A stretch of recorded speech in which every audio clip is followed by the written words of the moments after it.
ಪಾಲಿಕೆಯಲ್ಲಿ star water ಡ್ರೈನ್ಗೆ ಸಂಬಂಧಪಟ್ಟಂಗೆ world ಬ್ಯಾಂಕಿಂದ ಲೋನ್ ತಗೊಳ್ಳೋವಂಥ ಒಂದು ಪ್ರಸ್ತಾವನೆಯನ್ನು ವರ್ಲ್ಡ್ ಬ್ಯಾಂಕ್ ಜೊತೆ ಮಾತುಕತೆ ಮಾಡಿದ್ದಾರೆ. ಈಗ ಆಲ್ರೆಡಿ 4,000 ಕೋಟಿ ರೂಪಾಯಿನ ಸ್ಟಾರ್ ವಾಟರ್ ಡ್ರೈನಿಗೆ ಖರ್ಚು ಮಾಡಿ ಬೆಂಗಳೂರಲ್ಲಿ ಫ್ಲಡ್ ನಿಂತಿಲ್ಲ, ತಿಂದು ತೇಗಿದ್ದಾರೆ.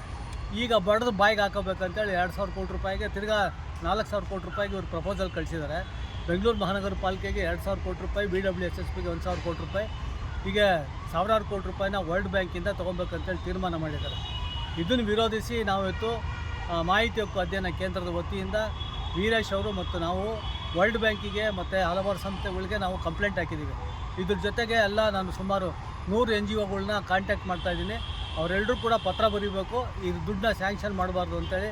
ಬೆಂಗಳೂರು ಮಹಾನಗರ ಪಾಲಿಕೆ ಆರ್ಥಿಕ ಪರಿಸ್ಥಿತಿ ದೈನ್ಯಸಿ ಇರೋದ್ರಿಂದ ಮತ್ತು ಭ್ರಷ್ಟಾಚಾರ ಜಾಸ್ತಿ ಇರೋದ್ರಿಂದ ಮತ್ತು 2021ರಲ್ಲಿ ಕೇಂದ್ರ ಸರ್ಕಾರ CAG ರಿಪೋರ್ಟನ್ನೇ ಇವರು ಇರ್ರೆಗ್ಯುಲಾರಿಟೀಸ್ ಬಗ್ಗೆ ಚೀಮಾರಿ ಹಾಕಿದ್ದಾರೆ. ಇಂಥ ಸಂದರ್ಭದಲ್ಲಿ ಸ್ಟೇಟ್ ಆಡಿಟಲ್ಲೂ ಅವರು ಅಬ್ಜೆಕ್ಷನ್ ಮಾಡಿದ್ದಾರೆ. ಇಂಥ ಸಂದರ್ಭದಲ್ಲಿ ಇವ್ರು ಲೋನ್ ಕೊಡೋವಂಥದ್ದು ಎಷ್ಟು ಸರಿ ಅಂತೇಳಿ ನಾವು ಪತ್ರವನ್ನು ಬರೆದಿದ್ದೀವಿ. ಕ್ಯಾನ್ಸಲ್ ಮಾಡಿ ಒಂದೇ ಒಂದು ನಯಾ ಪೈಸಾ ಬೆಂಗಳೂರು ಮಹಾನಗರ ಪಾಲಿಕೆಗೆ ಎಸ್ಪೆಷಲಿ ಸ್ಟಾರ್ ವಾಟರ್ ಡ್ರೈನಿಗೆ ಕೊಡಬೇಡಿ ಅಂತೇಳಿ ಪತ್ರ ಬರೆದಿದ್ದೀವಿ.